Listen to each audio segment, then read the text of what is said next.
ਸਤਨਾਮ ਸ੍ਰੀ ਵਾਹਿਗੁਰੂ ਸਾਹਿਬ JIO. ਭਗਤ ਭਗਤ ਜਗ ਵਜਿਆ, ਚੌਹਾਂ ਚੱਕਾਂ ਦੇ ਵਿੱਚ ਚਮਰਿਟਾ।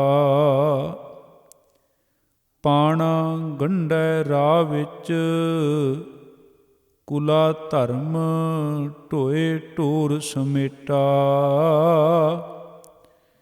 ਜਿਉ ਕਰ ਮੈਲੈ ਚੀਥੜੈ, ਹੀਰਾ ਲਾਲ ਅਮੋਲ ਪਲੇਟਾ। ਚੌਹਾਂ ਵਰਨਾ ਉਪਦੇਸ ਦਾ, ਗਿਆਨ ਧਿਆਨ ਕਰ ਭਗਤ ਸਹੇਟਾ। ਪਰਮ ਸਨਮਾਨਯੋਗ ਗੁਰੂ ਸਵਾਰੀ ਸਾਧ ਸੰਗਤ ਜੀਓ, ਅੱਜ ਸ਼੍ਰੋਮਣੀ ਭਗਤ ਰਵਿਦਾਸ ਜੀ ਮਹਾਰਾਜ, ਉਹਨਾਂ ਦਾ ਪ੍ਰਕਾਸ਼ ਦਿਹਾੜਾ ਸੰਗਤਾਂ ਬੜੀ ਸ਼ਰਧਾ ਭਾਵਨਾ, ਬੜੇ ਪ੍ਰੇਮ ਦੇ ਨਾਲ ਮਨਾ ਰਹੀਆਂ ਹਨ। ਆਓ ਭਗਤ ਰਵਿਦਾਸ ਮਹਾਰਾਜ ਜੀ ਦੇ ਜੀਵਨ ਦੇ ਬਾਰੇ, ਉਹਨਾਂ ਦੇ ਉਪਦੇਸ਼, ਉਹਨਾਂ ਦੀ ਬਾਣੀ ਦੀ ਵਿਚਾਰ, ਇਹ ਸਾਰੀਆਂ ਬਖਸ਼ਿਸ਼ਾਂ ਸਤਿਗੁਰਾਂ ਦੀ ਮਿਹਰ ਸਦਕਾ ਆਪਾਂ ਨੇ ਪ੍ਰਾਪਤ ਕਰਨੀਆਂ। ਵਿਚਾਰ ਦੀ ਆਰੰਭਤਾ ਤੋਂ ਪਹਿਲਾਂ ਗੁਰਫਤਿਹ ਨਾਲ ਸਾਂਝ ਪਾਈਏ। ਵਾਹਿਗੁਰੂ ਜੀ ਕਾ ਖਾਲਸਾ, ਵਾਹਿਗੁਰੂ ਜੀ ਕੀ ਫਤਿਹ। ਭਗਤ ਰਵਿਦਾਸ ਜੀ ਮਹਾਰਾਜ ਜੀ ਦਾ ਜਨਮ ਸੰਮਤ 1433 ਬਨਾਰਸ ਦੇ ਵਿੱਚ ਪਿਤਾ ਸੰਤੋਖ ਦਾਸ ਜੀ ਦੇ ਘਰ ਮਾਤਾ ਕਲਸਾਂ ਦੇਵੀ ਜੀ ਦੇ ਉਦਰ ਤੋਂ ਹੋਇਆ। ਜਿਸ ਵੇਲੇ ਸ਼੍ਰੀ ਰਵਿਦਾਸ ਮਹਾਰਾਜ ਜੀ ਦਾ ਪ੍ਰਕਾਸ਼ ਹੋਇਆ, ਉਸ ਵੇਲੇ ਇਸ ਮੁਲਕ ਦੀ ਸਮਾਜਿਕ, ਰਾਜਨੀਤਿਕ, ਧਾਰਮਿਕ ਹਾਲਤ ਕੋਈ ਬਹੁਤੀ ਚੰਗੀ ਨਹੀਂ ਸੀ। ਮੁਗਲ ਸ਼ਾਸਕ ਜਨਤਾ ਦੇ ਉੱਤੇ ਬਹੁਤ ਜ਼ੁਲਮ ਕਰ ਰਹੇ ਸਨ। ਹਕੂਮਤ ਦੇ ਹੱਥੋਂ ਸ਼ਸਤਰਾਂ ਦੇ ਰਾਹੀਂ ਪਰਜਾ ਦਾ ਬਹੁਤ ਸ਼ੋਸ਼ਣ ਕੀਤਾ ਜਾ ਰਿਹਾ ਸੀ, ਜ਼ੁਲਮ ਹੋ ਰਿਹਾ ਸੀ। ਅਤੇ ਉਸ ਵੇਲੇ ਦੇ ਅਖੌਤੀ ਉੱਚ ਜਾਤੀਏ, ਆਪੂ ਬਣੇ ਹੋਏ ਧਾਰਮਿਕ ਆਗੂ, ਉਹ ਸ਼ਾਸਤਰਾਂ ਦੇ ਰਾਹੀਂ ਲੋਕਾਂ ਦੇ ਉੱਤੇ ਜ਼ੁਲਮ ਢਾ ਰਹੇ ਸੀ। ਸ਼ਸਤਰ ਅਤੇ ਸ਼ਾਸਤਰ ਦੀ ਮਾਰ ਲੋਕਾਂ ਨੂੰ ਪੈ ਰਹੀ ਸੀ। ਹਾਲਾਤ ਇੱਥੋਂ ਤੱਕ ਨਿੱਘਰੇ ਪਏ ਸਨ ਕਿ ਕਿਸੇ ਪਾਣੀ ਦੇ ਸੋਮੇ ਤੋਂ ਕੋਈ ਕੁੱਤਾ ਤਾਂ ਪਾਣੀ ਪੀ ਸਕਦਾ ਸੀ, ਪਰ ਅਖੌਤੀ, ਅਛੂਤ ਸ਼ੂਦਰ ਉਸ ਪਾਣੀ ਦੇ ਨੇੜਿਓਂ ਲੰਘ ਵੀ ਨਹੀਂ ਸਕਦਾ। ਪਾਣੀ ਪੀਣਾ ਤਾਂ ਦੂਰ ਦੀ ਗੱਲ ਹੈ। ਨੀਵੀਂ ਜਾਤ ਵਾਲਿਆਂ ਨੂੰ ਆਪਣੇ ਗਲ ਦੇ ਵਿੱਚ ਇੱਕ ਪੀਪਾ ਬੰਨ੍ਹ ਕੇ ਚੱਲਣਾ ਪੈਂਦਾ ਸੀ, ਖੜਕਾਉਂਦੇ ਜਾਣਾ ਪੈਂਦਾ ਸੀ, ਤਾਂ ਕਿ ਜੇ ਕੋਈ ਉੱਚ ਜਾਤੀ ਵਾਲਾ ਸਾਹਮਣੇ ਆ ਰਿਹਾ ਤੇ ਉਹਨੂੰ ਪਤਾ ਲੱਗ ਜਾਵੇ ਵੀ ਅੱਗੇ ਸ਼ੂਦਰ ਹੈ, ਮੈਂ ਉਹਦੇ ਮੱਥੇ ਨਹੀਂ ਲੱਗਣਾ। ਤੇ ਨੀਵੀਂ ਜਾਤ ਜੋ ਅਖੌਤੀ ਲੋਕਾਂ ਦੇ ਵੱਲੋਂ ਇਹ ਇੱਦਾਂ ਦੀਆਂ ਵੰਡੀਆਂ ਪਾਈਆਂ ਹੋਈਆਂ ਸਨ। ਸ਼ੂਦਰ ਨੂੰ ਤੁਰਨ ਲੱਗਿਆਂ ਆਪਣੇ ਪਿੱਛੇ ਇੱਕ ਰੁੱਖ ਦੀ ਟਾਹਣੀ ਬੰਨ੍ਹਣੀ ਪੈਂਦੀ ਸੀ, ਤਾਂ ਕਿ ਜਿਹੜੀਆਂ ਉਹਦੀਆਂ ਪੈੜਾਂ ਨੇ ਉਹ ਮਿਟ ਜਾਣ, ਤਾਂ ਕਿ ਕਿਤੇ ਉਸ ਪੈੜ ਦੇ ਵਿੱਚ ਕਿਸੇ ਉੱਚ ਜਾਤੀ ਵਾਲੇ ਦਾ ਪੈਰ ਨਾ ਟਿਕ ਜਾਵੇ, ਤੇ ਜੇ ਪੈਰ ਟਿਕ ਗਿਆ ਤੇ ਅਸੀਂ ਭਿੱਟੇ ਜਾਵਾਂਗੇ। ਹੁਣ ਜਦੋਂ ਸਮਾਜ ਦੀ ਇੱਦਾਂ ਦੀ ਹਾਲਤ ਹੋਵੇ, ਉੱਥੇ ਗਰੀਬ ਲੋਕਾਂ ਦਾ ਜਿਉਣਾ ਕਿੰਨਾ ਮੁਹਾਲ ਸੀ, ਇਸ ਦਾ ਅੰਦਾਜ਼ਾ ਤੁਸੀਂ ਆਪ ਭਲੀ ਭਾਂਤ ਲਾ ਸਕਦੇ ਹੋ। ਪਰ ਭਗਤ ਰਵਿਦਾਸ ਜੀ ਨੇ ਉਸ ਪਰਮਾਤਮਾ ਦੀ ਐਸੀ ਭਗਤੀ ਕੀਤੀ, ਪਰਮਾਤਮਾ ਨੂੰ ਇੰਨਾ ਪਿਆਰ ਕੀਤਾ, ਉਹਨਾਂ ਦੇ ਜੀਵਨ ਦੀ ਮਹਾਨਤਾ ਸ਼੍ਰੀ ਗੁਰੂ ਗ੍ਰੰਥ ਸਾਹਿਬ ਮਹਾਰਾਜ ਜੀ ਦੇ ਵਿੱਚ 16 ਰਾਗਾਂ ਵਿੱਚ ਦਰਜ 40 ਸ਼ਬਦਾਂ ਤੋਂ ਭਲੀ ਭਾਂਤ ਸਾਨੂੰ ਪਤਾ ਚੱਲ ਜਾਂਦਾ ਹੈ ਕਿ ਉਹ ਕੈਸੀ ਮਹਾਨ ਰੂਹ ਸਨ। ਸਤਿਗੁਰੂ ਗੁਰੂ ਗ੍ਰੰਥ ਸਾਹਿਬ ਮਹਾਰਾਜ ਜੀ ਦੇ ਵਿੱਚ ਭੱਟ ਸਾਹਿਬਾਨਾਂ ਨੇ ਭਗਤ ਰਵਿਦਾਸ ਜੀ ਦਾ ਜ਼ਿਕਰ ਕੀਤਾ। ਨਾਮਾ ਜੈ ਦਿਓ ਕਬੀਰ ਤਿਰਲੋਚਨ, ਔ ਜਾਤ ਰਵਿਦਾਸ ਚਮਿਆਰ ਚਮਈਆ, ਜੋ ਜੋ ਮਿਲੇ ਸਾਧੂ ਜਨ ਸੰਗਤ, ਧਨ ਧੰਨਾ ਜੱਟ ਸੈਣ ਮਿਲਿਆ ਹਰ ਦਈਆ। ਅਤੇ ਬੜੇ ਪਿਆਰੇ ਬਚਨ ਆਉਂਦੇ ਨੇ, ਗੁਣ ਗਾਵੇ ਰਵਿਦਾਸ ਭਗਤ ਜੈ ਦੇਵ ਤਿਰਲੋਚਨ, ਨਾਮਾ ਭਗਤ ਕਬੀਰ ਸਦਾ ਗਾਵੇ ਸਮਲੋਚਨ। ਤੇ ਇੱਕ ਥਾਂ ਤੇ ਹੋਰ ਗੁਰੂ ਗ੍ਰੰਥ ਸਾਹਿਬ ਦੀ ਬਾਣੀ ਵਿੱਚ ਜ਼ਿਕਰ ਆਉਂਦਾ ਹੈ, ਭਲੋ ਕਬੀਰ ਦਾਸ ਦਾਸਨ ਕੋ, ਉੱਤਮ ਸੈਨ ਜਨ ਨਾਈ, ਊਚ ਤੇ ਊਚ ਨਾਮ ਦਿਓ ਸਮਦਰਸੀ, ਰਵਿਦਾਸ ਠਾਕੁਰ ਬਣ ਆਈ। ਕਿ ਰਵਿਦਾਸ ਜੀ ਦੀ ਪਰਮਾਤਮਾ ਦੇ ਨਾਲ ਬੜੀ ਗੂੜੀ ਪ੍ਰੀਤ ਬਣੀ। ਇੱਕ ਬਾਣੀ ਦਾ ਬੜਾ ਪਿਆਰਾ ਬਚਨ ਹੈ, ਰਵਿਦਾਸ ਧਿਆਏ ਪ੍ਰਭੂ ਅਨੂਪ, ਗੁਰ ਨਾਨਕ ਦੇਵ ਗੋਬਿੰਦ ਰੂਪ। ਪਰਮਾਤਮਾ ਦੀ ਐਸੀ ਭਗਤੀ ਭਗਤ ਰਵਿਦਾਸ ਮਹਾਰਾਜ ਜੀ ਨੇ ਕੀਤੀ ਹੈ ਕਿ ਉਹਨਾਂ ਦੀ ਪ੍ਰਭੂ ਦੇ ਨਾਲ ਜਿਹੜੀ ਪ੍ਰੀਤ ਹੈ ਉਹ ਕਮਾਲ ਦੀ ਹੈ। ਬੜੇ ਪਿਆਰੇ ਵਚਨ ਉਹਨਾਂ ਦੇ ਅਸੀਂ ਪੜ੍ਹਦੇ ਹਾਂ। ਉਹ ਪਰਮਾਤਮਾ ਨੂੰ ਸੰਬੋਧਨ ਕਰਦੇ ਹੋਏ ਆਖਦੇ ਨੇ, ਜੋ ਤੁਮ ਗਿਰਵਰ ਤੋ ਹਮ ਮੋਰਾ, ਜੋ ਤੁਮ ਚੰਦ ਤੋ ਹਮ ਭੈ ਹੈ ਚਕੋਰਾ, ਮਾਧਵੇ ਤੁਮ ਨਾ ਤੋਰ ਹੋ ਤੋ ਹਮ ਨਹੀਂ ਤੋਰ ਹੈ, ਤੁਮ ਸਿਓ ਤੋਰ ਕਵਨ ਸਿਓ ਜੋਰ ਹੈ ਰਹਾਉ। ਜੋ ਤੁਮ ਦੀਵਰਾ ਤੋ ਹਮ ਬਾਤੀ, ਜੋ ਤੁਮ ਤੀਰਥ ਤੋ ਹਮ ਜਾਤੀ, ਸਾਚੀ ਪ੍ਰੀਤ ਹਮ ਤੁਮ ਸਿਓ ਜੋਰੀ, ਤੁਮ ਸਿਓ ਜੋਰ ਅਵਰ ਸੰਗ ਤੋਰੀ, ਜਹ ਜਹ ਜਾਉ ਤਹਾਂ ਤੇਰੀ ਸੇਵਾ, ਤੁਮ ਸਿਓ ਠਾकुर ਔਰ ਨਾ ਦੇਵਾ, ਤੁਮਰੇ ਭਜਨ ਕਟ ਹੈ ਜਮ ਫਾਸਾ, ਭਗਤ ਹੇਤ ਗਾਵੇ ਰਵਿਦਾਸਾ। ਦੇਖੋ ਕੈਸੀ ਉਸ ਪਰਮਾਤਮਾ ਦੇ ਨਾਲ ਆਪਣੀ ਪ੍ਰੀਤ ਬਣਾਈ ਕਿ ਰੱਬ ਜੀ ਨੂੰ ਕਿਹਾ ਕਿ ਹੇ ਪ੍ਰਭੂ, ਜੇ ਤੂੰ ਪਹਾੜ ਬਣ ਜਾਵੇਂ ਤਾਂ ਮੈਂ ਮੋਰ ਬਣ ਕੇ ਤੇਰੇ ਆਨੰਦ ਨੂੰ ਮਾਣਾ, ਤੇ ਜੇ ਤੂੰ ਚੰਦਰਮਾ ਬਣ ਜਾਵੇਂ ਤੇ ਮੈਂ ਚਕੋਰ ਬਣ ਜਾਵਾਂਗਾ, ਜੇ ਤੂੰ ਦੀਵਾ ਬਣ ਜਾਵੇਂ ਤਾਂ ਮੈਂ ਬੱਤੀ ਬਣ ਜਾਵਾਂ, ਜੇ ਹੇ ਪ੍ਰਭੂ ਤੂੰ ਤੀਰਥ ਬਣ ਜਾਵੇਂ ਤਾਂ ਮੈਂ ਯਾਤਰੂ ਬਣ ਕੇ ਤੇਰੇ ਦਰਸ਼ਨ ਕਰਨ ਆਵਾਂ। ਤੇ ਹੇ ਪ੍ਰਭੂ, ਤੇਰੀ ਐਸੀ ਮੇਰੇ ਤੇ ਬਖਸ਼ਿਸ਼ ਹੋਈ ਹੈ ਕਿ ਹੁਣ ਤਾਂ ਜਹ ਜਹ ਜਾਉ ਤਹਾਂ ਤੇਰੀ ਸੇਵਾ, ਤੁਮ ਸਿਓ ਠਾकुर ਔਰ ਨਾ ਦੇਵਾ। ਹੇ ਪ੍ਰਭੂ, ਜਿਹੜੇ ਤੇਰਾ ਭਜਨ ਕਰਦੇ ਨੇ, ਜਿਹੜੇ ਲੋਕ ਤੇਰੀ ਬੰਦਗੀ ਕਰਦੇ ਨੇ, ਤੁਮਰੇ ਭਜਨ ਕਟ ਹੈ ਜਮ ਫਾਸਾ, ਭਗਤ ਹੇਤ ਗਾਵੇ ਰਵਿਦਾਸਾ। ਉਸ ਪਰਮਾਤਮਾ ਨੂੰ ਕਿਵੇਂ ਆਰਾਧਨਾ, ਕੈਸੀ ਪ੍ਰੀਤ ਸੀ ਭਗਤ ਰਵਿਦਾਸ ਮਹਾਰਾਜ ਜੀ ਦੇ ਮਨ ਵਿੱਚ। ਉਹਨਾਂ ਦਾ ਬੜਾ ਪਿਆਰਾ ਇੱਕ ਹੋਰ ਸ਼ਬਦ ਆਉਂਦਾ ਹੈ, ਚਿਤ ਸਿਮਰਨ ਕਰੋ ਨੈਣ ਅਵਲੋਕਨੋ, ਸ਼ਰਵਣ ਬਾਣੀ ਸੁਜਸ ਪੂਰ ਰਾਖੋ। ਕਿ ਮੈਂ ਆਪਣੇ ਚਿੱਤ ਵਿੱਚ ਪਰਮਾਤਮਾ ਨੂੰ ਯਾਦ ਕਰਾਂ ਅਤੇ ਆਪਣੇ ਨੇਤਰਾਂ ਦੇ ਨਾਲ ਉਸ ਪ੍ਰਭੂ ਦੇ ਦਰਸ਼ਨ ਕਰਾਂ, ਕੰਨਾਂ ਦੇ ਨਾਲ ਉਹਦਾ ਜਸ ਸੁਣਾ। ਮਨ ਸੋ ਮਧੁਕਰ ਕਰੋ, ਚਰਨ ਹਿਰਦੈ ਧਰੋ, ਰਸਨ ਅੰਮ੍ਰਿਤ RAM ਨਾਮ ਪਾਖੋਂ।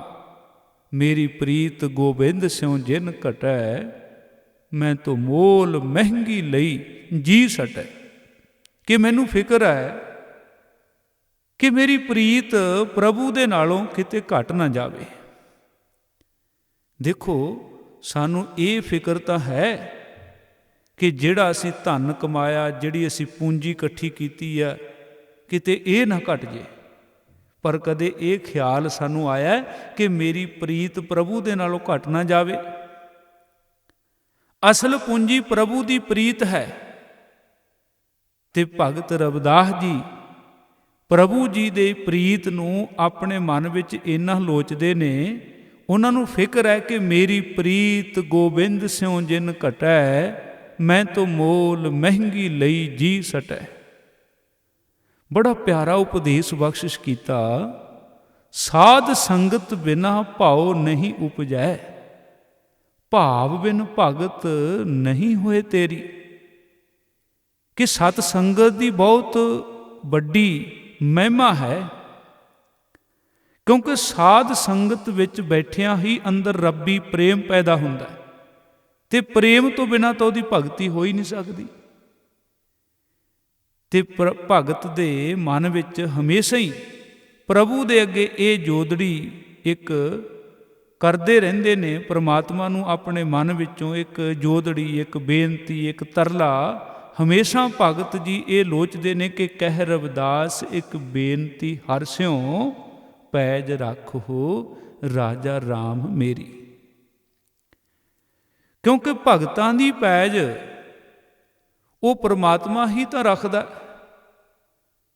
ਪਰਮਾਤਮਾ ਆਪਣੇ ਭਗਤਾਂ ਦੇ ਉੱਤੇ ਇੰਨੀ ਦਇਆ ਮਾਇਆ ਕਰਦਾ ਹੈ। ਭਗਤ ਰਵਿਦਾਸ ਜੀ ਬੜੇ ਮਾਣ ਵਿੱਚ ਆਪਣੇ ਪਰਮਾਤਮਾ ਨੂੰ ਯਾਦ ਕਰਦੇ ਨੇ। ਐਸੀ ਲਾਲ ਤੁਝ ਬਿਨ ਕੌਣ ਕਰੈ। ਮਾਰੂ ਰਾਗ ਦੇ ਵਿੱਚ ਭਗਤ ਰਵਿਦਾਸ ਜੀ ਦਾ ਬੜਾ ਪਿਆਰਾ ਬਚਨ ਹੈ। ਐਸੀ ਲਾਲ ਤੁਝ ਬਿਨ ਕੌਣ ਕਰੈ, ਗਰੀਬ ਨਿਵਾਜ ਗੁਸਈਆ ਮੇਰਾ, ਮਾਥੈ ਛਤਰ ਧਰੈ। ਜਾ ਕੀ ਛੋਤ ਜਗਤ ਕੋ ਲਾਗੈ, ਤਾ ਪਰ ਤੂੰ ਹੀ ਟਰੈ। ਕਿ ਹੇ ਪ੍ਰਭੂ, ਜਿਹੜੇ ਲੋਕ ਮੇਰੇ ਤੋਂ ਡਰਦੇ ਨੇ ਵੀ ਕਿਤੇ ਇਹ ਸਾਡੇ ਮੱਥੇ ਨਾ ਲੱਗ ਜਾਵੇ, ਕਿਤੇ ਅਸੀਂ ਇਹਦੇ ਨੇੜੇ ਜਾ ਕੇ ਭਿੱਟੇ ਨਾ ਜਾਈਏ, ਜਿਹਦੇ ਕੋਲੋਂ ਸਮਾਜ ਇਹ ਲੋਕ ਇੰਨਾ ਨਫ਼ਰਤ ਕਰਦੇ ਹੋਣ, ਇੰਨਾ ਡਰ ਮਨ 'ਚ ਰੱਖਦੇ ਹੋਣ, ਭਲਾ ਐਸੇ ਨਿਮਾਣੇ ਸੇਵਕ ਦੇ ਉੱਤੇ ਕੌਣ ਦਇਆਵਾਨ ਹੋ ਸਕਦਾ, ਕੌਣ ਉਹਦਾ ਸਹਾਰਾ ਬਣ ਸਕਦਾ ਇੱਕ ਤੇਰੇ ਤੋਂ ਬਿਨਾਂ। ਜਾ ਕੀ ਛੋਤ ਜਗਤ ਕੋ ਲਾਗੈ, ਕਿ ਜਗਤ ਤਾਂ ਡਰਦਾ ਪਿਆ ਵੀ ਕਿਤੇ ਸਾਡੇ ਤੇ ਪਰਛਾਵਾਂ ਨਾ ਪੈ ਜੇ ਇਹਦਾ। ਤੇ ਜਿਹਦੇ ਨਾਲ ਲੋਕ, ਤਾਕਤਵਰ, ਹਕੂਮਤ, ਸਮਾਜ ਇਸ ਤਰ੍ਹਾਂ ਦੀ ਨਫ਼ਰਤ ਕਰਦਾ ਹੋਵੇ, ਪਰ ਹੇ ਪ੍ਰਭੂ ਐਸੇ ਨਿਮਾਣੇ ਦੇ ਉੱਤੇ ਤਾਂ ਫਿਰ ਤੂੰ ਹੀ ਹੈ ਇੱਕ ਜਿਹੜਾ ਦਇਆਵਾਨ ਹੋ ਜਾਂਦਾ। ਤਾ ਪਰ ਤੂੰ ਹੀ ਢਰੈ। ਢਰੈ ਦਾ ਅਰਥ ਹੈ ਢਲ ਜਾਣਾ, ਹਿਰਦਾ ਪਿੰਗਲ ਜਾਣਾ, ਦਇਆ ਆ ਜਾਣੀ। ਨਿਮਾਣਿਆਂ ਨਿਤਾਣਿਆਂ ਦੇ ਉੱਤੇ ਤਾਂ ਹੇ ਮੇਰੇ ਮਾਲਕ ਤੂੰ ਹੀ ਰਹਿਮਤ ਕਰਨ ਵਾਲਾ ਹੈ। ਐਸੀ ਲਾਲ ਤੁਝ ਬਿਨ ਕੌਣ ਕਰੈ, ਗਰੀਬ ਨਿਵਾਜ ਗੁਸਈਆ ਮੇਰਾ, ਮਾਥੈ ਛਤਰ ਧਰੈ।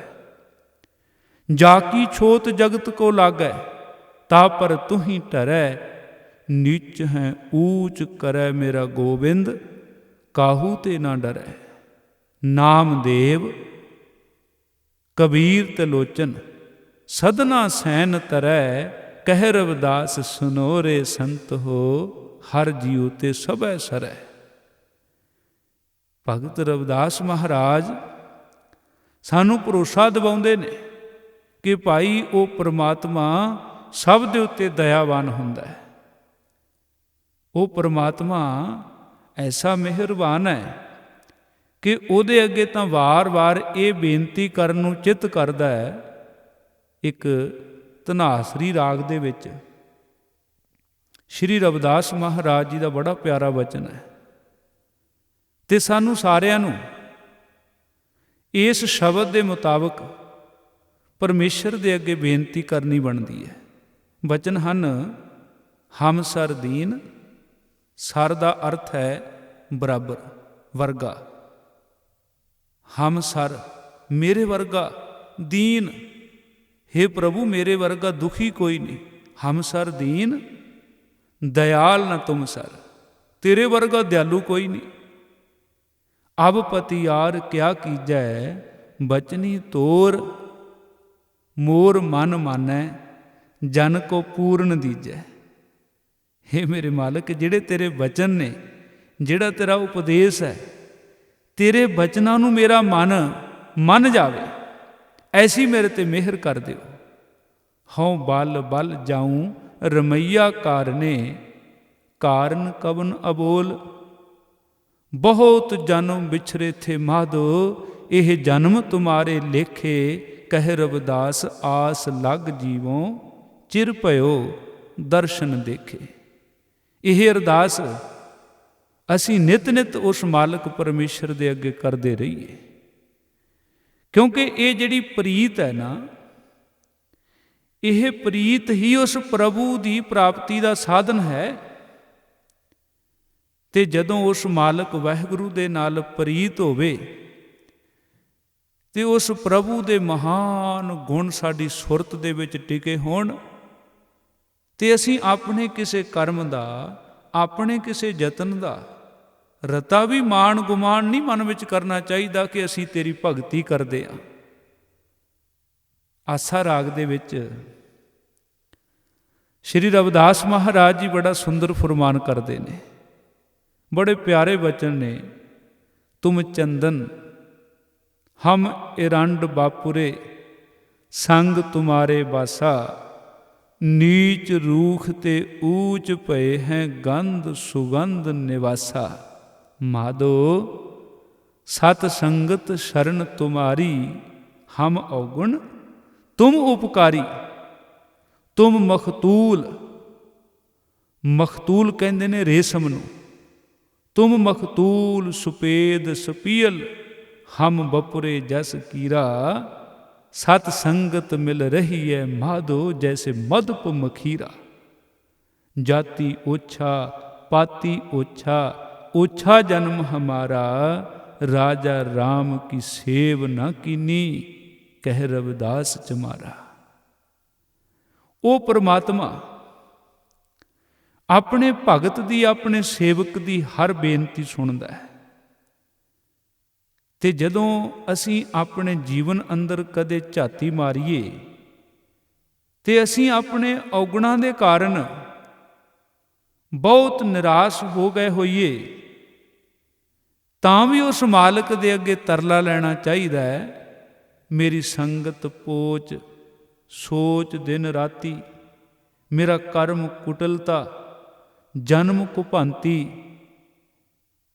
ਜੇ ਇੱਦਾਂ ਦੇ ਔਗਣ ਜੀਵਨ ਵਿੱਚ ਹੋਣ ਕਿ ਮੇਰੀ ਸੰਗਤ ਬੜੀ ਭੈੜੀ ਹੈ, ਮੇਰੇ ਅੰਦਰ ਬੜੀ ਚਿੰਤਾ ਬਣੀ ਰਹਿੰਦੀ ਹੈ, ਮੇਰੇ ਕਰਮ ਬੜੇ ਚੰਚਲਤਾ ਵਾਲੇ ਨੇ, ਕੁਟਲਤਾ ਵਾਲੇ ਨੇ, ਟੇਢੀਆਂ ਮੇਢੀਆਂ ਚਾਲਾਂ, ਕਈ ਤਰ੍ਹਾਂ ਦੀਆਂ ਹੇਰਾ ਫੇਰੀਆਂ ਮੈਂ ਕਰਦਾ, ਲੋਭ ਦੇ ਵਿੱਚ ਆ ਕੇ ਮੈਂ ਕਈਆਂ ਨੂੰ ਠੱਗਦਾ, ਬਹੁਤ ਵਾਰ ਝੂਠ ਬੋਲਦਾ। ਇਹ ਸਾਰੇ ਔਗਣ ਜੇ ਮਨੁੱਖ ਆਪਣੇ ਅੰਦਰ ਵੇਖੇ ਤੇ ਫਿਰ ਉਸ ਮਾਲਕ ਦੇ ਅੱਗੇ ਇਹ ਅਰਦਾਸ ਜ਼ਰੂਰ ਕਰੇ ਕਿ ਰਾਮ ਗੁਸਈਆ ਜੀ ਕੇ ਜੀਵਨਾ, ਮੋਹੇ ਨਾ ਵਿਸਾਰਹੁ ਮੈਂ ਜਨ ਤੇਰਾ। ਮੇਰੀ ਹਰੋ ਬਿਪਤ ਜਨ ਕਰੋ ਸੁਭਾਈ, ਚਰਨ ਨਾ ਛਾਡੋ ਸਰੀਰ ਕਲ ਜਾਈ। ਕਹਿ ਰਵਿਦਾਸ ਪਰੋਂ ਤੇਰੀ ਸਾਂਭਾ, ਬੇਗ ਮਿਲੋ ਜਨ ਕਰ ਨਾ ਬਿਲੰਬਾ। ਹੇ ਪ੍ਰਮਾਤਮਾ ਮੈਨੂੰ ਛੇਤੀ ਮਿਲ, ਦੇਰ ਨਾ ਲਾ, ਮੈਨੂੰ ਇਹਨਾਂ ਵਿਕਾਰਾਂ ਦੇ ਕੋਲੋਂ ਬਚਾ ਲੈ। ਕਿਉਂਕਿ ਮਨੁੱਖ ਦੇ ਅੰਦਰ ਬੜੇ ਔਗਣ ਨੇ। ਆਸਾ ਰਾਗ ਦੇ ਵਿੱਚ ਭਗਤ ਰਵਿਦਾਸ ਮਹਾਰਾਜ ਜੀ ਇੱਕ ਗੱਲ ਸਮਝਾਉਂਦੇ ਨੇ ਕਿ ਵੇਖੋ, ਇੱਕ ਮਿਰਗ ਹੈ। ਮਿਰਗ ਨੂੰ ਕੰਨਾਂ ਦਾ ਦੋਖ ਹੈ। ਉਹਨੂੰ ਨਾਦ ਸੁਣਨ ਦੀ ਲੋਚ ਹੈ। ਉਹ ਘੰਡੇ ਹਿੜ ਦੀ ਆਵਾਜ਼ 'ਤੇ ਇੰਨਾ ਮਸਤ ਹੋ ਜਾਂਦਾ ਹੈ ਕਿ ਸ਼ਿਕਾਰੀ ਉਹਨੂੰ ਕਾਬੂ ਕਰ ਲੈਂਦਾ ਹੈ। ਇੱਕ ਮੱਛੀ ਹੈ, ਉਹਨੂੰ ਜੀਭ ਦਾ ਚਸਕਾ ਹੈ। ਉਹ ਜੀਭ ਦੇ ਚਸਕੇ ਕਾਰਨ ਕੁੰਡੀ ਵਿੱਚ ਫਸ ਜਾਂਦੀ ਹੈ, ਪਕੜੀ ਜਾਂਦੀ ਹੈ, ਟੋਟੇ ਟੋਟੇ ਹੋ ਜਾਂਦੀ ਹੈ, ਕਿਸੇ ਦਾ ਭੋਜਨ ਬਣ ਜਾਂਦੀ ਹੈ। ਇੱਕ ਭੰਵਰਾ ਹੈ। ਭੰਵਰੇ ਨੂੰ ਫੁੱਲਾਂ ਦਾ ਰਸ ਚੂਸਣ ਦੀ, ਫੁੱਲਾਂ ਦਾ ਰਸ ਸੁੰਘਣ ਦੀ ਵਾਦੀ ਹੈ। ਉਹ ਫੁੱਲ ਦੇ ਵਿੱਚ ਹੀ ਬੰਦ ਹੋ ਕੇ ਰਹਿ ਜਾਂਦਾ ਹੈ। ਇੱਕ ਪਤੰਗਾ ਹੈ, ਭੰਬਟ, ਉਹਨੂੰ ਅੱਖਾਂ ਦਾ ਰੋਗ ਹੈ। ਉਹ ਬਲਦੀ ਹੋਈ ਲਾਟ ਨੂੰ ਵੇਖਣਾ ਚਾਹੁੰਦਾ ਹੈ ਤੇ ਉਹ ਦੀਵੇ ਉੱਤੇ ਸੜ ਕੇ ਮਰ ਜਾਂਦਾ ਹੈ। ਇੱਕ ਹਾਥੀ ਹੈ, ਉਹਨੂੰ ਕਾਮ ਦਾ ਰੋਗ ਹੈ। ਹਾਥੀ ਨੂੰ ਫੜਨ ਵਾਲੇ ਸ਼ਿਕਾਰੀ ਇੱਕ ਡੂੰਘਾ ਟੋਆ ਪੁੱਟ ਕੇ ਕੱਖਾਂ ਕਾਨਿਆਂ ਦੀ ਨਕਲੀ ਹਥਨੀ ਬਣਾ ਦਿੰਦੇ ਨੇ। ਹਥਨੀ ਨੂੰ ਵੇਖ ਕੇ ਹਾਥੀ ਕਾਮ ਵਾਸ਼ਨਾ 'ਚ ਅੰਨਾ ਹੋਇਆ ਦੌੜਿਆ ਆਉਂਦਾ ਹੈ ਤੇ ਉਸ ਟੋਏ ਵਿੱਚ ਡਿੱਗ ਜਾਂਦਾ ਹੈ। ਇਹ ਜਿਹੜੇ 5 ਜਾਨਵਰ ਗਿਣੇ ਨੇ, ਇੱਕ ਮਿਰਗ ਹੈ, ਉਹਨੂੰ ਕੰਨਾਂ ਦਾ ਰੋਗ ਹੈ। ਮੱਛੀ ਹੈ, ਮੱਛੀ ਨੂੰ ਜੀਭ ਦਾ ਰੋਗ ਹੈ, ਖਾਣ ਦਾ ਚਸਕਾ ਹੈ। ਇੱਕ ਭੰਵਰਾ ਹੈ, ਉਹਨੂੰ ਸੁੰਘਣ ਦਾ ਚਸਕਾ ਹੈ। ਇੱਕ ਪਤੰਗਾ ਹੈ, ਉਹਨੂੰ ਅੱਖਾਂ ਦਾ ਦੋਖ ਹੈ, ਉਹ ਅੱਗ ਨੂੰ ਵੇਖਣਾ ਚਾਹੁੰਦਾ ਹੈ। ਹਾਥੀ ਨੂੰ ਇੱਕ ਕਾਮ ਵਾਸ਼ਨਾ ਦਾ ਰੋਗ ਹੈ। ਜਿਹੜੇ ਇਹ 5 ਦੋਖ ਨੇ, ਉਹਨਾਂ ਦੇ ਅੰਦਰ ਤਾਂ ਇੱਕ ਇੱਕ ਰੋਗ ਸੀ। ਇਸ ਮਨੁੱਖ ਦੇ ਅੰਦਰ 5 ਹੀ ਨੇ। ਮ੍ਰਿਗ, ਮੀਨ, ਭ੍ਰਿੰਗ, ਪਤੰਗ, ਕੁੰਚਰ, ਏਕ ਦੋਖ ਵਿਨਾਸ਼। 5 ਦੋਖ ਅਸਾਧ ਜਾਮੈ ਤਾਕੀ ਕੇਤਕ ਆਸ। ਕਿ ਬੰਦੇ ਦੇ ਅੰਦਰ ਤਾਂ 5 ਹੀ ਨੇ, ਇਹਦੇ ਬਚਣ ਦੀ ਕੀ ਆਸ ਕੀਤੀ ਜਾ ਸਕਦੀ ਹੈ। ਹੇ ਮੇਰੇ ਮਾਲਕ ਮਾਧੋ ਅਵਿਦਿਆ ਹਿਤ ਕੀਨ। ਹੇ ਪ੍ਰਭੂ, ਇਸ ਮਨੁੱਖ ਨੇ ਨਾ ਔਗੁਣਾਂ ਦੇ ਨਾਲ ਪਿਆਰ ਪਾਇਆ ਹੋਇਆ ਹੈ।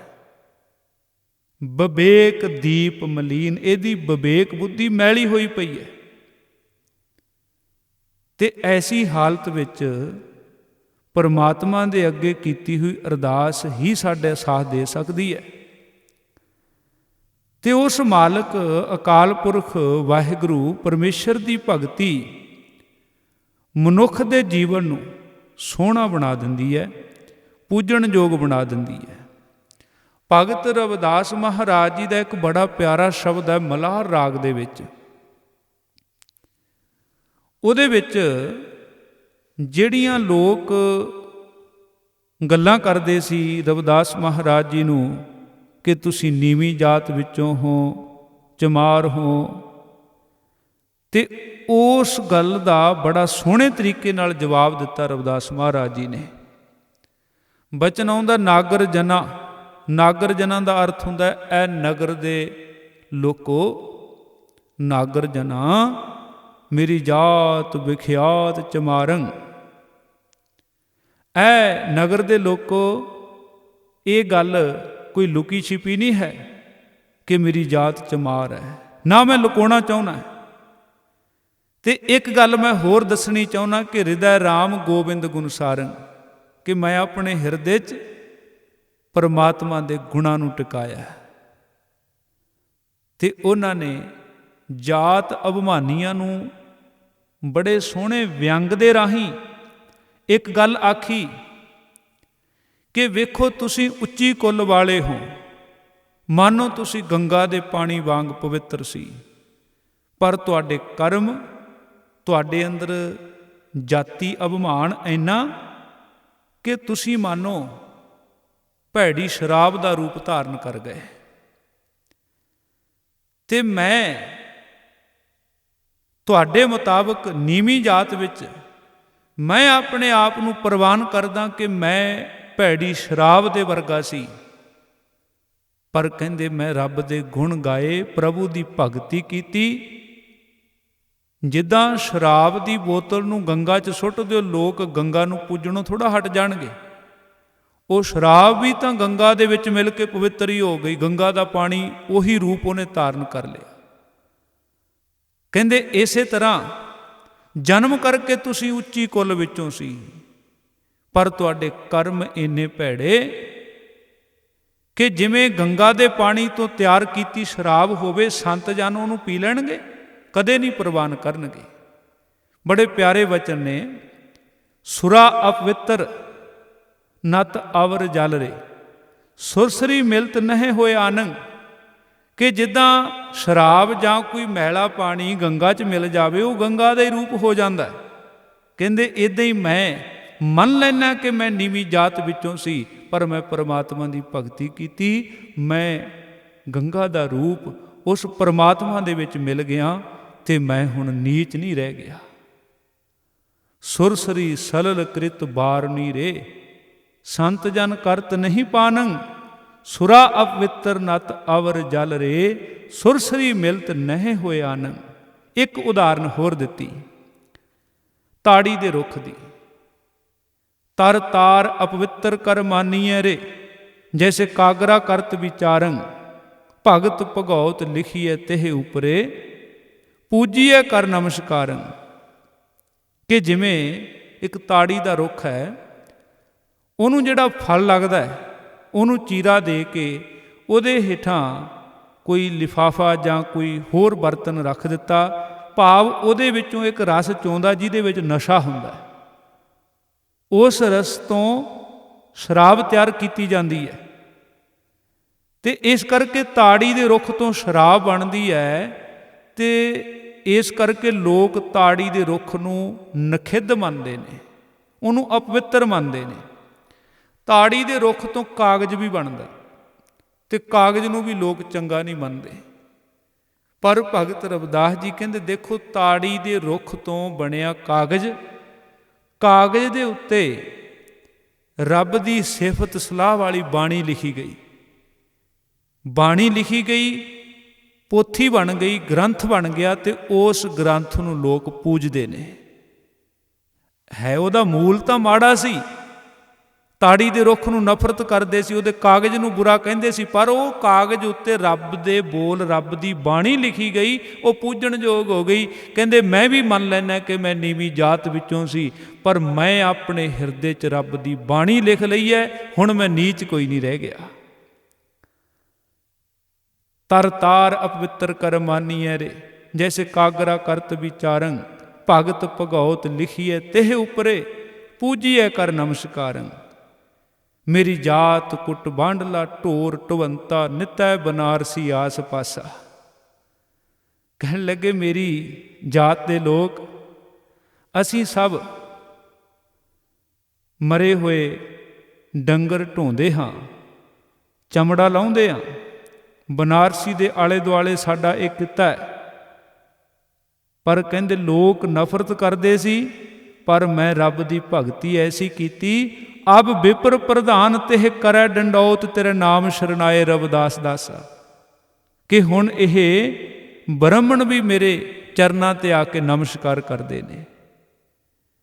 ਰਾਣਾ ਸਾਂਗਾ ਦੀ ਰਾਣੀ ਝਾਲਾਂ ਬਾਈ, ਉਹਨੇ ਆਪਣੀ ਨੌਕਰਾਣੀ ਤੋਂ ਭਗਤ ਰਵਿਦਾਸ ਜੀ ਦੀ ਮਹਿਮਾ ਸੁਣੀ। ਉਹ ਦਰਸ਼ਨ ਕਰਨ ਆਈ, ਰਵਿਦਾਸ ਮਹਾਰਾਜ ਜੀ ਦੇ ਦਰਸ਼ਨ ਕਰਕੇ ਉਹਨਾਂ ਦੀ ਸੇਵਕ ਬਣ ਗਈ, ਆਪਣਾ ਗੁਰੂ ਧਾਰਨ ਕਰ ਲਿਆ ਸ਼੍ਰੀ ਰਵਿਦਾਸ ਮਹਾਰਾਜ ਜੀ ਨੂੰ। ਇੱਕ ਦਿਨ ਉਹਨੇ ਬ੍ਰਹਮ ਭੋਜ ਕੀਤਾ ਆਪਣੇ ਘਰ, ਬ੍ਰਾਹਮਣ ਵੀ ਬੁਲਾਏ। ਜਦੋਂ ਬ੍ਰਾਹਮਣਾਂ ਨੂੰ ਪਤਾ ਲੱਗਾ ਵੀ ਇੱਥੇ ਰਾਣੀ ਨੇ ਇੱਕ ਚਮਾਰ ਨੂੰ, ਰਵਿਦਾਸ ਨੂੰ ਬੁਲਾਇਆ, ਤਾਂ ਬ੍ਰਾਹਮਣਾਂ ਨੇ ਇਨਕਾਰ ਕਰ ਦਿੱਤਾ ਕਿ ਸਾਨੂੰ ਤੇ ਸੁੱਕੀ ਰਸ ਦੇ ਦਿਓ, ਅਸੀਂ ਤਾਂ ਵੱਖਰਾ ਆਪਣਾ ਚੌਕਾ ਤਿਆਰ ਕਰਕੇ ਉੱਥੇ ਭੋਜਨ ਤਿਆਰ ਕਰਕੇ ਆਪ ਹੀ ਛਕਾਂਗੇ, ਅਸੀਂ ਨਹੀਂ ਕਿਸੇ ਸ਼ੂਦਰ ਦੇ ਨਾਲ ਬਹਿ ਕੇ ਛਕਣਾ। ਇਸੇ ਤਰ੍ਹਾਂ ਹੋਇਆ। ਪਰ ਐਸੀ ਰੱਬ ਦੀ ਕਲਾ ਵਰਤੀ, ਹਰੇਕ ਬ੍ਰਾਹਮਣ ਨੂੰ ਆਪਣੇ ਨਾਲ ਇਉਂ ਮਹਿਸੂਸ ਹੋਇਆ ਵੀ ਰਵਿਦਾਸ ਜੀ ਤਾਂ ਮੇਰੇ ਨਾਲ ਭੋਜਨ ਛਕ ਰਹੇ ਨੇ, ਮੇਰੀ ਥਾਲੀ ਚੋਂ ਬੁਰਕੀ ਲਾ ਰਹੇ ਨੇ। ਉਹ ਇੱਕ ਬ੍ਰਾਹਮਣ ਦੂਜੇ ਨੂੰ ਪੁੱਛੇ ਕਿ ਰਵਿਦਾਸ ਜੀ ਮੇਰੇ ਨਾਲ ਬੈਠੇ ਨੇ, ਉਹ ਕਹਿੰਦਾ ਮੇਰੇ ਨਾਲ ਬੈਠੇ ਨੇ, ਤੀਜਾ ਕਹਿੰਦਾ ਮੇਰੇ ਨਾਲ। ਉੱਥੇ ਬਹੁਤ ਵੱਡੀ ਗਿਣਤੀ ਸੀ ਬ੍ਰਾਹਮਣਾਂ ਦੀ, ਕਰੀਬਨ 700 ਦੀ ਗਿਣਤੀ ਦਾ ਜ਼ਿਕਰ ਆਉਂਦਾ ਹੈ। ਇਹ ਕੌਤਕ ਵੇਖ ਕੇ 700 ਬ੍ਰਾਹਮਣ ਭਗਤ ਰਵਿਦਾਸ ਜੀ ਦੀ ਮਹਾਨਤਾ ਨੂੰ ਸਮਝ ਕੇ ਉਹਨਾਂ ਦੇ ਚਰਨਾਂ ਤੇ ਉਹਨਾਂ ਨਮਸਕਾਰ ਕੀਤੀ ਸੀ, ਤੇ ਉਹ ਭਗਤ ਰਵਿਦਾਸ ਮਹਾਰਾਜ ਜੀ ਦੇ ਚੇਲੇ ਬਣ ਗਏ ਸੀ 700 ਬ੍ਰਾਹਮਣ। ਐਸੀ ਵਡਿਆਈ। ਤਾਂ ਭਗਤ ਰਵਿਦਾਸ ਮਹਾਰਾਜ ਜੀ ਇੱਥੇ ਇਸ ਮਲਾਰ ਰਾਗ ਦੇ ਜਿਹੜਾ ਇਹਨਾਂ ਦਾ ਸ਼ਬਦ ਹੈ ਉਹਦੇ ਵਿੱਚ ਇਹ ਵਚਨ ਕਰਦੇ ਨੇ, ਕਹਿੰਦੇ ਅਬ ਵਿਪਰ ਪ੍ਰਧਾਨ ਤੇਹ ਕਰੈ ਡੰਡੌਤ, ਤੇਰਾ ਨਾਮ ਸ਼ਰਨਾਏ ਰਵਿਦਾਸ ਦਾਸਾ। ਕਿ ਹੇ ਪ੍ਰਭੂ, ਮੈਨੂੰ ਇਹਦੇ ਵਿੱਚ ਕੋਈ ਗੁਮਾਨ ਨਹੀਂ, ਇਹਦੇ ਵਿੱਚ ਕੋਈ ਮੇਰੀ ਵਡਿਆਈ ਨਹੀਂ, ਇਹ ਸਭ ਤੇਰੀ ਕਿਰਪਾ। ਰਵਿਦਾਸ ਮਹਾਰਾਜ ਜੀ ਦੀ ਬਾਣੀ ਬੜੀ ਅਮੋਲਕ ਹੈ, ਬੜਾ ਮਹਾਨ ਖਜ਼ਾਨਾ ਹੈ। ਉਹਨਾਂ ਨੇ ਸਾਨੂੰ, ਸਮਾਜ ਨੂੰ ਇੱਕ ਇਹ ਵੀ ਸੇਧ ਦਿੱਤੀ ਹੈ ਕਿ ਮਨੁੱਖ ਨੂੰ ਰੱਬ ਦੀ ਰਜ਼ਾ 'ਚ ਰਹਿਣਾ ਚਾਹੀਦਾ ਹੈ, ਚਾਹੇ ਗਰੀਬੀ ਹੈ ਚਾਹੇ ਅਮੀਰੀ ਹੈ। ਗਿਲਾ ਸਿਕਵਾ ਨਹੀਂ ਕਰਨਾ ਚਾਹੀਦਾ। ਹਾਂ, ਉਦਮ ਕਰੋ, ਮਿਹਨਤ ਕਰੋ, ਕਮਾਈ ਕਰੋ, ਧਨ ਕਮਾ ਲਓ, ਉਹ ਵੱਖਰੀ ਗੱਲ ਹੈ। ਪਰ ਨਿਰਾ ਧਨ ਦੀ ਖਾਤਰ ਹੀ ਦੌੜੇ ਭੱਜੇ ਫਿਰਨਾ, ਇਹ ਵੀ ਕੋਈ ਚੰਗੀ ਗੱਲ ਨਹੀਂ ਹੈ। ਉਹਨਾਂ ਦਾ ਬੜਾ ਪਿਆਰਾ ਵਚਨ ਆਉਂਦਾ, ਮਾਟੀ ਕੋ ਪੁੱਤਰਾ ਕੈਸੇ ਨਚਤ ਹੈ, ਦੇਖੈ ਦੇਖੈ ਸੁਨਹਿ ਬੋਲੇ ਦੌੜਿਓ ਫਿਰਤ ਹੈ, ਜਬ ਕਛ ਭਾਵੈ ਤਬ ਗਰਭ ਕਰਤ ਹੈ, ਮਾਇਆ ਗਈ ਤਬ ਰੋਵਨ ਲਗਤ ਹੈ। ਕਿ ਜੋ ਕੁਝ ਮਿਲ ਗਿਆ ਤੇ ਹੰਕਾਰ ਕਰਦਾ ਹੈ। ਚਾਹੀਦਾ ਤਾਂ ਇਹ ਸੀ ਜੇ ਕੁਝ ਮਿਲਿਆ ਰੱਬ ਦਾ ਸ਼ੁਕਰਾਨਾ ਕਰਦਾ, ਪਰ ਉਹ ਹੰਕਾਰ ਕਰਦਾ ਹੈ। ਜੇ ਕੁਝ ਚਲਾ ਗਿਆ ਤਾਂ ਇਹ ਫਿਰ ਰੋਣ ਲੱਗ ਜਾਂਦਾ, ਉਦਾਸ ਹੋ ਜਾਂਦਾ। ਇਸ ਕਰਕੇ ਪਰਮਾਤਮਾ ਦੀ ਰਜ਼ਾ ਵਿੱਚ ਸਾਨੂੰ ਰਹਿਣਾ ਚਾਹੀਦਾ ਹੈ। ਭਗਤ ਰਵਿਦਾਸ ਜੀ ਉਸ ਪਰਮਾਤਮਾ ਦੀ ਪੂਜਾ ਕਿਵੇਂ ਕਰਨੀ ਹੈ, ਇਹਦੇ ਬਾਰੇ ਵੀ ਬੜਾ ਉਹਨਾਂ ਨੇ ਪਿਆਰੇ ਵਚਨ ਕੀਤੇ। ਗੂਜਰੀ ਰਾਗ ਦੇ ਵਿੱਚ ਉਹਨਾਂ ਦਾ ਇੱਕ ਬੜਾ ਪਿਆਰਾ ਸ਼ਬਦ ਹੈ। ਜਦੋਂ ਉਹਨਾਂ ਵੇਖਿਆ ਵੀ ਪੁਜਾਰੀ ਮੂਰਤੀ ਨੂੰ ਦੁੱਧ ਪਿਆਉਣ ਦਾ ਯਤਨ ਕਰਦਾ ਹੈ, ਫੁੱਲ ਭੇਟਾ ਕਰਦਾ ਹੈ, ਪਾਣੀ ਦੇ ਨਾਲ ਇਸ਼ਨਾਨ ਕਰਾਉਂਦਾ ਹੈ, ਇਹ ਸਾਰਾ ਕੁਝ ਵੇਖ ਕੇ ਰਵਿਦਾਸ ਮਹਾਰਾਜ ਜੀ ਕਹਿੰਦੇ, ਜਿਹੜਾ ਦੁੱਧ ਤੁਸੀਂ ਕਹਿੰਦੇ ਹੋ ਵੀ ਅਸੀਂ ਠਾਕੁਰ ਨੂੰ ਪਿਲਾਉਂਦੇ ਹਾਂ, ਉਹ ਦੁੱਧ ਕਿਹੜਾ ਸੁੱਚਾ, ਉਹਨੂੰ ਤਾਂ ਬਛੜੂ ਨੇ ਪਹਿਲਾਂ ਹੀ ਜੂਠਾ ਕੀਤਾ ਹੈ। ਤੁਸੀਂ ਫੁੱਲ ਲਿਆਉਂਦੇ ਹੋ, ਕਹਿੰਦੇ ਸੁੱਚੇ ਫੁੱਲ ਲਿਆਂਦੇ ਨੇ, ਫੁੱਲ ਸੁੱਚੇ ਕਿੱਥੋਂ ਹੋ ਗਏ, ਭੌਰੇ ਨੇ ਉਹਨਾਂ ਨੂੰ ਜੂਠਾ ਕੀਤਾ ਹੋਇਆ। ਤੁਸੀਂ ਪਾਣੀ ਦੇ ਨਾਲ ਜੂਠ ਲਾ ਕੇ ਸੁਚਮਤਾ ਦੀ ਗੱਲ ਕਰਦੇ ਹੋ, ਪਾਣੀ ਨੂੰ ਤਾਂ ਮੱਛੀ ਨੇ ਪਹਿਲਾਂ ਹੀ ਜੂਠਾ ਕੀਤਾ। ਬੜਾ ਪਿਆਰਾ ਵਚਨ ਹੈ ਕਿ ਦੂਧ ਤਾਂ ਬਛਰੈ ਥਨੋਂ ਵਿਟਾਰਿਓ, ਫੂਲ ਭਵਰ ਜਲ ਮੀਨ ਵਿਗਾਰਿਓ, ਮਾਈ ਗੋਵਿੰਦ ਪੂਜਾ ਕਹਾਂ ਲੈ ਚਰਾਵੋ, ਅਵਰ ਨਾ ਫੂਲ ਅਨੂਪ ਨਾ ਪਾਵੋ। ਚੰਦਨ ਦੀ ਗੱਲ ਆਉਂਦੀ ਹੈ, ਕਹਿੰਦੇ ਮੈਲਾ ਗਰ ਬੇਰੇ ਹੈ ਭੁਯੰਗਾ, ਬਿਖ ਅੰਮ੍ਰਿਤ ਵਸੈ ਇੱਕ ਸੰਗਾ। ਚੰਦਨ ਘਸਾਉਂਦੇ ਹੋ, ਚੰਦਨ ਦਾ ਤਿਲਕ ਲਾਉਂਦੇ ਹੋ, ਚੰਦਨ ਦੇ ਬੂਟੇ ਨੂੰ ਤਾਂ ਸਦਾ ਸੱਪ ਲਿਪਟੇ ਰਹਿੰਦੇ ਨੇ। ਧੂਪ ਦੀਪ ਨਹੀਂ ਵੇਦੈ ਬਾਸਾ, ਕੈਸੇ ਪੂਜ ਕਰੈ ਤੇਰੀ ਦਾਸਾ। ਅਸਲ ਪੂਜਾ ਤਾਂ ਕਹਿੰਦੇ ਇਹ ਹੈ, ਤਨ ਮਨ ਅਰਪੋਂ ਪੂਜ ਚਰਾਵੋ, ਗੁਰ ਪ੍ਰਸਾਦ ਨਿਰੰਜਨ ਪਾਵੋ, ਪੂਜਾ ਅਰਚਾ ਆਹੇ ਨ ਤੋਰੀ, ਕਹਿ ਰਵਿਦਾਸ ਕਵਨ ਗਤ ਮੋਰੀ। ਜਦੋਂ ਅੰਤਰ ਆਤਮੇ ਪ੍ਰਭੂ ਦੀ ਪੂਜਾ ਕੀਤੀ ਜਾਂਦੀ ਹੈ, ਜਦੋਂ ਪ੍ਰਭੂ ਦੀ ਭਗਤੀ ਕੀਤੀ ਜਾਂਦੀ ਹੈ, ਤੇ ਭਗਤੀ ਕਰਦਿਆਂ ਕਰਦਿਆਂ ਇੱਕ ਅਵਸਥਾ ਸ਼੍ਰੀ ਰਵਿਦਾਸ ਮਹਾਰਾਜ ਜੀ ਕਹਿੰਦੇ ਐਸੀ ਆ ਜਾਂਦੀ ਹੈ, ਜਿੱਥੇ ਜਾ ਕੇ ਭਗਤੀ ਕਰਨ ਵਾਲਾ ਇਹ ਗੱਲ ਬੜੇ ਮਾਣ ਨਾਲ ਕਹਿੰਦਾ, ਤੋਹੀ ਮੋਹੀ ਮੋਹੀ ਤੋਹੀ ਅੰਤਰ ਕੈਸਾ, ਕਨਕ ਕਟਕ ਜਲ ਤਰੰਗ ਜੈਸਾ, ਜੋ ਪੈ ਹਮ ਨ ਪਾਪ ਕਰੰਤਾ, ਅਹੇ ਅਨੰਤਾ ਪਤਤ ਪਾਵਨ ਨਾਮ ਕੈਸੇ ਹੁੰਤਾ। ਕਿ ਰੱਬ ਜੀ, ਜੇ ਅਸੀਂ ਪਾਪ ਹੀ ਨਾ ਕਰਦੇ, ਤੂੰ ਫਿਰ ਕਿਹਦੇ ਗੁਨਾਹ ਬਖਸ਼ਣੇ ਸੀ, ਤੇ ਤੈਨੂੰ ਪਤਿਤ ਪਾਵਨ ਕਿਹਨੇ ਕਹਿਣਾ ਸੀ। ਇਹ ਕਿੱਡੇ ਪਿਆਰ ਦੇ ਵਿੱਚ ਆ ਕੇ ਬੋਲ ਕਹੇ ਨੇ। ਜੋ ਪੈ ਹਮ ਨਾ ਪਾਪ ਕਰੰਤਾ, ਇਹ ਅਨੰਤਾ ਪਤਿਤ ਪਾਵਨ ਨਾਮ ਕੈਸੇ ਹੁੰਤਾ। ਤੁਮ ਜੋ ਨਾਇਕ ਅਛ ਹੋ ਅੰਤਰ ਜਾਮੀ, ਪ੍ਰਭ ਤੇ ਜਨ ਜਾਨੀਜੈ ਜਨ ਤੇ ਸੁਆਮੀ। ਸਰੀਰ ਅਰਾਧੈ ਮੋਕੋ ਵਿਚਾਰ ਦੇਹੂ, ਰਵਿਦਾਸ ਸਮਦਲ ਸਮਝਾਵੈ ਕੋ। ਭਗਤ ਰਵਿਦਾਸ ਜੀ, ਜਿਨ੍ਹਾਂ ਨੇ ਆਪਣੀ ਅਮੋਲਕ ਬਾਣੀ ਦੇ ਨਾਲ ਸਮਾਜ ਦੇ ਵਿੱਚੋਂ ਪਏ ਹੋਏ ਕਈ ਤਰ੍ਹਾਂ ਦੇ ਭਰਮ ਭੁਲੇਖੇ, ਜਾਤ ਪਾਤ ਦੇ ਵਖਰੇਵੇਂ, ਪੂਜਾ ਦੇ ਨਾਮ ਤੇ ਝਗੜੇ, ਇਹਨਾਂ ਸਾਰੀਆਂ ਬੁਰਾਈਆਂ ਨੂੰ ਜਿੰਨਾ ਹੋ ਸਕਿਆ ਉਹਨਾਂ ਨੇ ਇਹਨਾਂ ਬੁਰਾਈਆਂ ਨੂੰ ਸਾਫ਼ ਕਰਨ ਦਾ ਯਤਨ ਕੀਤਾ। ਜੇ ਅਸੀਂ ਉਹਨਾਂ ਦੇ ਉਪਦੇਸ਼, ਉਹਨਾਂ ਦੀ ਬਾਣੀ ਪੜ੍ਹੀਏ, ਸੁਣੀਏ ਤਾਂ ਸਮਝ ਪਵੇਗੀ। ਕਿਉਂਕਿ ਅਸਲ ਵਿੱਚ ਇੱਕ ਵਾਰ ਕਹਿੰਦੇ ਸ਼ੈਤਾਨ ਦੇ ਕੋਲ ਉਹਦੇ ਸੇਵਕ ਆਖਣ ਲੱਗੇ ਕਿ ਆਹ ਇੱਕ ਭਗਤ ਹੈ ਰੱਬ ਦਾ, ਬ੍ਰਹਮ ਗਿਆਨੀ ਬਣ ਚੱਲਿਆ, ਇਹਨੇ ਲੋਕਾਂ ਨੂੰ ਉਪਦੇਸ਼ ਦੇਣਾ ਹੈ, ਇਹਨੇ ਸਭ ਲੋਕ ਬ੍ਰਹਮ ਗਿਆਨੀ ਬਣਾ ਦੇਣੇ ਨੇ। ਤੇ ਫਿਰ ਸ਼ੈਤਾਨ ਕਿਹਦੇ ਤੇ ਆਪਣਾ ਪ੍ਰਭਾਵ ਪਾਏਗਾ। ਤਾਂ ਉਹ ਸ਼ੈਤਾਨ ਆਖਣ ਲੱਗਾ ਆਪਣੇ ਚੇਲਿਆਂ ਨੂੰ ਕਿ ਮੇਰੀ ਬੜੀ ਵੱਡੀ ਫੌਜ ਹੈ, ਤੁਸੀਂ ਫਿਕਰ ਨਾ ਕਰੋ। ਜੇ ਇਹ ਬ੍ਰਹਮ ਗਿਆਨੀ ਬਣ ਗਿਆ, ਇਹ ਲੋਕਾਂ ਨੂੰ ਬ੍ਰਹਮ ਗਿਆਨੀ ਤਾਂ ਹੀ ਬਣਾਏਗਾ ਨਾ ਜੇ ਲੋਕ ਇਸ ਬ੍ਰਹਮ ਗਿਆਨੀ ਦੇ ਬ੍ਰਹਮ ਗਿਆਨ ਨੂੰ ਸੁਣਨਗੇ। ਆਪਾਂ ਸੁਣ ਹੀ ਨਹੀਂ ਦੇਣਾ, ਆਪਾਂ ਇਸ ਬ੍ਰਹਮ ਗਿਆਨੀ ਦੇ ਨਾਲ ਮਨਮਰਜ਼ੀ ਦੀਆਂ ਕੱਚੀਆਂ ਪਿੱਲੀਆਂ ਇਹੋ ਜਿਹੀਆਂ ਕਹਾਣੀਆਂ ਘੜ ਦਿਆਂਗੇ ਕਿ ਲੋਕ ਕਹਾਣੀਆਂ ਚੁਲਝ ਕੇ ਰਹਿ ਜਾਣਗੇ, ਇਹਦੀ ਕਿਸੇ ਨੇ ਸੁਣਨੀ ਕੋਈ ਨਹੀਂ। ਐਸੇ ਹੀ ਹੋ ਰਿਹਾ ਹੈ। ਭਗਤ ਰਵਿਦਾਸ ਜੀ ਦੇ ਬਾਬਤ ਵੀ ਬਹੁਤ ਸਾਰੀਆਂ ਕੱਚੀਆਂ ਪਿੱਲੀਆਂ ਕਹਾਣੀਆਂ ਪ੍ਰਚਲਿਤ ਕਰ ਦਿੱਤੀਆਂ ਗਈਆਂ।